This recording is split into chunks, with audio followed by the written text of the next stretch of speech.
What's going on, everyone? Talon back here, and today we finally got the data download for the EZA's World Tournament coming up. And I know this video is obviously later than most people because, hey, I'm at work when all this stuff drops, and Bandai and Akatsuki refuse to listen to me about posting this on Twitter at 5 p.m. when I'm actually off work, so then I can just do this right away. But, you know, that's neither here nor there. Anyway, we're going to go over the translations, though, in case you maybe missed some stuff. I know there were some missing translations on the Reddit at the very beginning. They have currently fixed it, though, at this point. But if you happen to have not checked that out, or, you know, whatever the case may be, and you're waiting for this video, then, aw, I love it. Thank you so much. But yeah, anyway, we're going to jump straight into all the translations and what is coming up, times that they are coming, and all that good jazz. So, first, starting off, we, of course, have the local tournament prize, the next free-to-play LR, which is, of course, the LR Yamcha, which actually comes out to be LR Yamcha and, what is his name? Peru, I believe, something like that. Anyway, it's been a long time. But anyway, so he's the next LR right there, which is pretty cool. So let's tell you, they've done Piccolo, they've done Tien and Chaozu, they've done Yamcha. Where's Krillin? Like, seriously. Where's Krillin? I know D-Free's been asking about that, but where's Krillin? Come on, you better make him the best one out of the entire group, because this Yamcha is actually not too bad. So we're going to do the translations for him in just a minute here. But first off, I want to let you guys know that the World Tournament does start on Friday, Japan time, of course, at 5 p.m. and it goes until Sunday, 10 p.m. Japan time. So 2.5 days, give or take. A lot shorter than I know Global's World Tournaments, but there is no Global World Tournament going on currently right now. So again, JP right now, this is going to be our local ranking, so this does not mean that if you get a bad global ranking, or maybe you just miss it by an inch about wherever you're trying to get to, as long as your local ranking is good, I believe it's the top 3 or 5 positions, then you will be able to get this guy no problem. At least 1 copy. Obviously, first place gets you 2 copies. It's going to be a few World Tournaments, so anyone gets this guy rainbowed. If we go into the tournaments real quick, we can actually go and take a look at this. So we've got the start here. And then let's go ahead and take a look at the local ranking in terms of what is the last spot for that to go. And of course, you are going to be doing this. So you know what we're going to do? We're going to open up in a new tab. We'll close that because there's so many tabs open, and DBZ space, I guess, just don't want to work. All right, local rankings. So if you get 4 through 10, you do get a copy of the Yamcha right there. So that's pretty good. 11 through 20 also gets you it. Okay, it's been a while since I've looked at that. Ooh, even 21 through 50. 21 through 100. All right, so top 100 do get a copy of them. Oh my gosh, 101 to 150. Color me shocked. Okay, there we go. So up to 150 on your local ranking gets you a copy of the Yamcha, but only first place gets you 2 copies, which is kind of weird, to be honest. I'm not gonna lie. So I don't know. Seriously, can we get maybe a little few more stones? I'm personally just gonna be going for the missions, the point missions essentially. So the missions right here, which are basically the usual: beat it 20 times, get a certain amount of points, all that fun stuff, which does include the new global reward. Funny enough, how it's not the really good one. You know, it's not someone like the Great Saiyaman 2 or anything like that, where that World Tournament was absolutely ridiculous. But we do get the 18, who is the new one. We'll go over translations here again in just a second. But if you can go ahead and get all these points and the amount of wins and everything, it's a good amount of stuff. You don't really have to use too many stones, and you get those stones back in spades. I believe on average, if you can do the World Tournament, you just focus on simply getting the total points and the 20 wins and things like that. You maybe have to use 3 or 4 stones depending on how much act you have. And again, it also does depend on your team. If you're more of a new player, then obviously it's going to take a lot more time, and I would probably just skip the World Tournament. But you can get a decent amount of stones right there. Not to mention we do get Janemba's EZA tomorrow. So let's go through all the translations real quick when it comes to this stuff. We're going to start with the beast himself, INT Janimba. Oh my gosh. I hate you with a passion from the ticket banner, but I do have you rainbowed. And yeah, your EZA is pretty beast. Let's go and take a look at him real quick. So his EZA, when it comes to his super attack, has changed to immense damage now, aside from the supreme damage that he originally had, and he greatly lowers defense. Again, greatly lower defense is absolute garbage, so unfortunately that's not going to do anything for you. After you complete all of 7 stages, or technically all 30 stages essentially, but 7 steps in terms of his EZA, his leader skill, int types, ki +3, HP attack and defense up 90%, the exact same as LR Gohan. Cool, I'm all on board with that.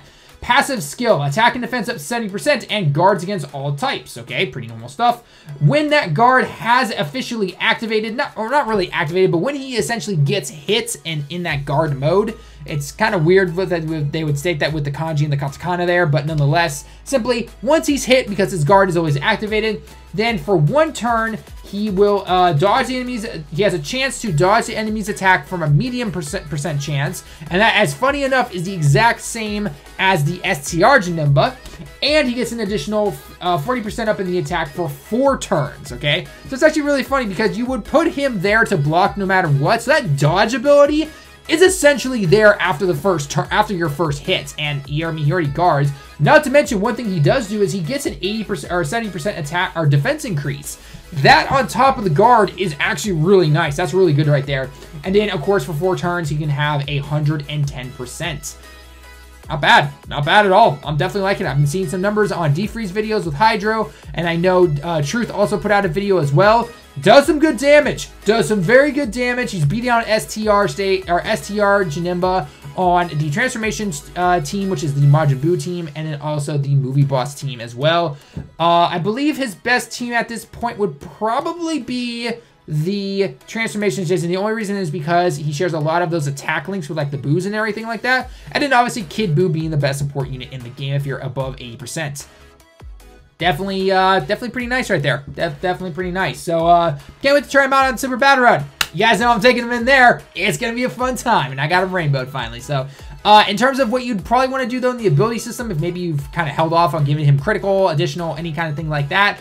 Obviously he has +5 dodge no matter what. I would probably give him critical, to be honest. I'd probably do something like maybe 12 critical, 9 additional, and then 5 dodge or something like that. I need to actually change mine a little bit because I had 20 dodge for the longest time because of Super Battle Road. I might keep a little bit of extra dodge just to kind of be on the safe side of like, hey, I'm going to get hit, and then now, by the way, boom. But again, you do want to get hit there, so I don't know. I'll see what I want to do. It all really depends. Kind of wish I kept a couple extra of those copies, but it is what it is. I don't really care. So anyway, so yeah, INT JANEMBA, really good. Moving on, we got the physical ultimate Gohan. He finally gets his EZA here. He still keeps the supreme damage after his EZA, but he does increase his attack for 6 turns, which is pretty nice. And then once you get through, you have to go back through the ultimate Gohan EZA. So obviously most of us have completed it already when it comes to getting the INT one. Oh, real quickly before I move on, in order to beat the Janemba one, it's going to be the Fusions team. The Fusion category banner is coming around, which is going to have like, you know, the Carolian guys like that. But obviously don't summon on it because it's definitely a trap banner. I don't expect it to be too hard. Free to play, yeah, it's kind of up in the air on that point right there. But nonetheless, Fusions to beat Janemba, okay? Anyway, back over to the Ultimate Gohan. You'll need to go back into it, and you'll need to beat the stage 10, 20, 25, and 30 to get the bronze, silver, gold, and the platinum medals, essentially. You'll have to do it maybe 2 or 3 times. They do take act. I think it's 10 or 15 act per run. But nonetheless, you have to go through that, and then you can Dokkan Awaken this guy all the way up to level 140. SA15, of course. Oh gosh, you'll probably have to throw some Kais into him, or maybe have some extra physical ones lying around. There's some sleeping Kais. We get 1 a day, so that's pretty nice. Leader skill, all types, key +3, attack up 40%, and stats up 40%, just like the STR SHA3 Goku. Then his passive, he gives himself +3 key. Oh my gosh, thank you. You gave an Ultimate Gohan that is not INT self-sufficiency on the key. Thank you. About time. This is why it actually makes him better than the AGL one. Attack up 100% automatically. So automatically, no matter what, key +3, attack up 100%. Then, and if your HP is above 80%, you get an additional 20%, 120% in the defense. If your HP, however, is below 80%, as you can see right here, or technically 79% or below, then your defense only goes up 40%, but you get a one-time deal to do a automatic critical attack with whatever that super attack or normal attack, if you really got that unlucky with the key there, will hit for that turn. And obviously, if you've had some dupes into him, then you know he can still do critical attacks via the dupe system, but this particular right here is just simply a one-time guaranteed, and then that's it for that battle at least. And then, you know, obviously if you go into another battle, not turn, but another battle, say in Boss Rush, for example, then you're good to go, and you can do that again, okay? AGL is basically the same in terms of his passive. Real quickly on his super attack, though, still supreme damage, but it has a medium chance to stun, so pretty good for Super Battle Road. Not so much on Dokkan events, though. He still suffers, though, quite a bit in his passive. His passive is when your key is 6 or above, which is pretty much every single time. Attack up 100%, and that's it, okay? He does not provide himself his own ki, which really stinks. I really wish they would, and of course his links don't change or anything. And then it's the same thing as the physical one. 80% or above in the HP, your defense goes up 120%. If it's 79% or below, then it's a defense up 40% and a one-time chance to do a critical attack, okay? That one's guaranteed as well, okay? So literally the same thing. I'm liking the easy A's. And listing order, though, obviously INT JANEMBA, extremely good. Physical Gohan, definitely a good contender. Definitely want to try him out. I think I've got like 1 dupe or 2 dupes into him. So I'll have to actually throw some orbs into him now. AGL Gohan, he's not bad. It's just, unfortunately, he still suffers when it comes to the ki. You can't run him on Hybrid Sands because obviously the SCR one's on there. I guess you could maybe use him on the Majin Buu category team or maybe the Mono Agility team if you've got, like, you know, SSJ4 Vegeta and the Super Vegito. But he's still suffering. It hurts him like that. He's not bad. Just, again, he suffers from that. So no one can deny that, okay? Anyway, let's move on to the next one, and that is the free-to-play LR Yamcha here. So he actually comes with a new category, and it is combination category, or basically duo teams, or just teams in terms of more than one person. It's a category key plus 3, HP attack and defense up 100%. We'll take a look at the category as well. I'm going to open it up in the new tab right now. Here are the stats when he's maxed out completely. So not bad for a free-to-play unit. Definitely more on the HP stat there. His super attack. Basically, the way his super attack for both 18 key and his 12 key super attack, he just lowers defense on the 12 key super attack, and then he super greatly lowers the defense, because this is literally the kanji for super, and then obviously just normal, the greatly lowering the defense that we've usually seen. So super greatly lowers it, whatever word that I guess we want to coin in this term, but unless it actually does something, greatly lowering defense, super greatly lowering defense, whatever you want to call it, is still garbage to this day unless they finally change it. So there are actually some good things from a video I posted about a week or so ago, where people were saying, like, how greatly lower defense should increase your critical chance in order to do it, even if you don't have criticals into the opponent or into your own units, or it does like some other things like that, or it makes it, or if you greatly lower their defense on like a Dokkan event and they can't be stunned, if you greatly lower it maybe actually after a few turns, then you can stun them, which I thought was really cool. That's some really cool stuff. So I do want to ask that again, actually. Let me know how you would change greatly lowering defense. I would actually love if they actually did. I know they're not going to, unfortunately, but it would be cool to see nonetheless, okay?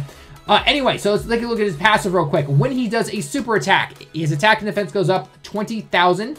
And if that super attack happens to be a super attack, or his 18 key super attack essentially, he'll add an additional 10,000 attack and defense. So basically, getting 18 key super attack, 30,000 attack and defense right there for him. The only downside of this guy that I can see, at least just again, I haven't used him, I don't have him yet because no one does. I see him struggling for ki unless you particularly build it around a Rebirth team, a Dragon Ball centric team, and that's about it. He doesn't have any particularly like outstanding ki links that you would usually use, because if we actually go and look at his category, it's mostly LRs, actually, funny enough. But if you look at these kind of LRs, aside from the Ginyu here, he's not going to link up very well. He doesn't even have Shocking Speed, which you'd think he would have with the LRTN. Although, do they share a key link?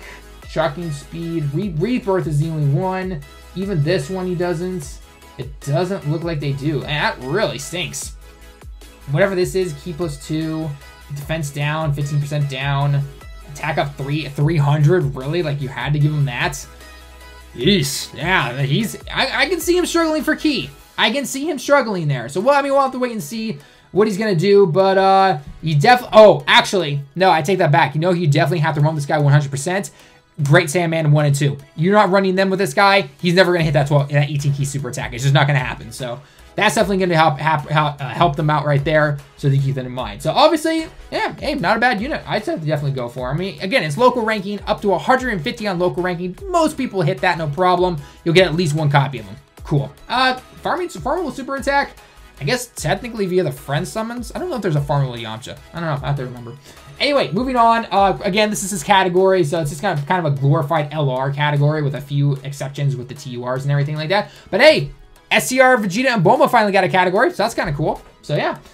Moving on, we have the... I covered these guys yesterday, but I quickly want to go over them again, that these guys now currently are available on JP right now. The only downside of these guys, they require 30 battlefield medals. Oh my gosh. Oh, I mean, in fact, leader skill alone is kind of worth it, but at the same time, oh, I can't even awaken them right now. I still need 5 more medals, and I've gone through all the incredible gems medals that are available. I've bought as many as I can from the battlefield point gem things that you get, and I need the weekly missions to reset to get 6,000 to get another one, and I'm trying to go for my last 2 or something like that with the incredible gems. And it'll be worth it just for the leader skills in general, and then obviously that'll make it really nice for Super Battle Road and everything. But yeah, unfortunately, he again, that 30 medals, it just doesn't kick. It doesn't kick right there. And one thing I did make a quick mistake, because again, this kanji can mess me up sometimes, is at the beginning of the turn, attack and defense up 40% for 4 turns. That was correct in my video. And then I stated that every time he attacks, his defense goes up by 30%, so a total of 120. And then every time he is attacked, his attack goes up by 30% for a total of 180%. Whereas Vegeta, it's the same thing, but it's the 120 and the 180 are flip-flops, essentially, okay? So, again, I just made that little mistake. I did mention it in my my comment section, and I pinned it and everything, so anyone that checks out that video, you'll see that. But, again, just in case you came in from that video. Trunks gets a Dokkan Awakened. He's actually not bad because he does have a 5,000 orb potential system. Check that out. So, he's not bad. He's not great, but he's not bad nonetheless.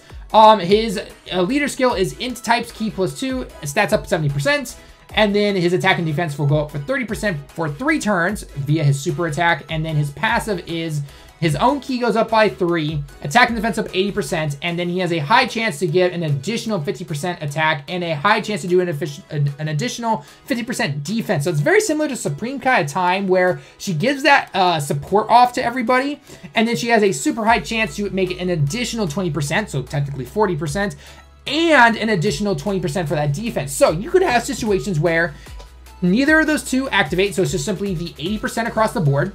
You have a chance where it could be the 80% and then the 50% attack. You have its opportunity for where it could be just the 80% and the 50% defense. And then you finally have it where both of those activate. So you have a, what, 130% of attack and defense right there. So it's very random. I really wish there was a way that they could show us when those parts of the passives would activate.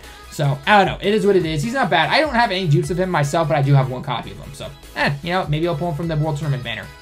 And finally, we have the global ranking, which you can, funny enough, get in the points for the World Tournament, just like the hits. You can tell with these units that aren't so hype, they include them into the point system in terms of the World Tournament that you can just go ahead and get yourself. But anyway, INT 18 here. She's, again, only an SSR, or technically a QR for your Awakener. So, super INT types, key +2, stats up 60%, and then for 3 turns, her defense will increase by 30%, again, for 3 turns. Supreme damage, you know, nothing much there. Passive skill, high chance to dodge enemies' incoming attacks, and then if you are attacked, then for the next 3 turns, your own attack defense goes up by 60%. She's not bad, not great, but not bad. I mean, she's another good, decent unit for the Peppy Girls category for trying to beat that for Super Battle Road. So, yeah, not too bad. Not too shabby at all. So, anyway, guys, there we are with all the translations. Let me know your thoughts down below in the comments as always. Leave a like if you liked the video. Subscribe if you happen to be new. Until next time, everyone, I will see you all in the next one.